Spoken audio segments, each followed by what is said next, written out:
Hearst Castle, unsung heroes.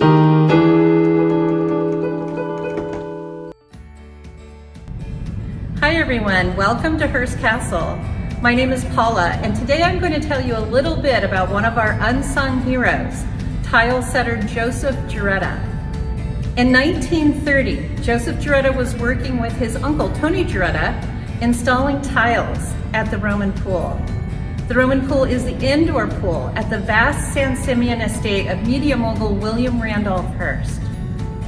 When Tony Giarritta became ill, he couldn't continue the work here, so it was his nephew Joseph who stepped up to finish the job.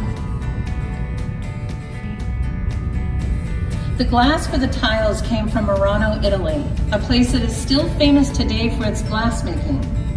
Mr. Giarritta described how the large sheets of glass were cut. He said the mosaic cutters worked on these long tables with the designs in front of them. They would cut different colored mosaics to match the colors that Mr. Camille Salon, the designer, put on the designs. They put a little glue on each stone and pasted it on.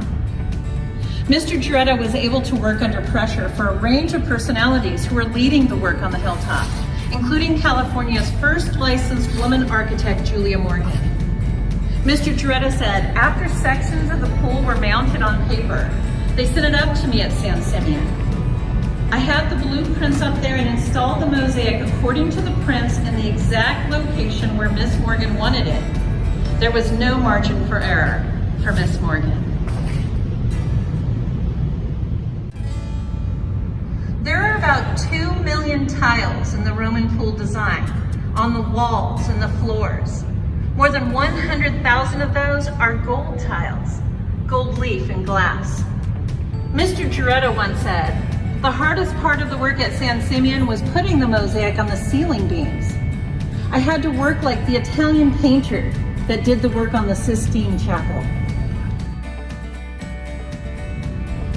Joseph Giarritta's work at the Roman Pool concluded in 1934, about 4 years after it started. His considerable skills in tile setting brought the Roman Pool to life, and he, along with our other unsung heroes, will not be forgotten.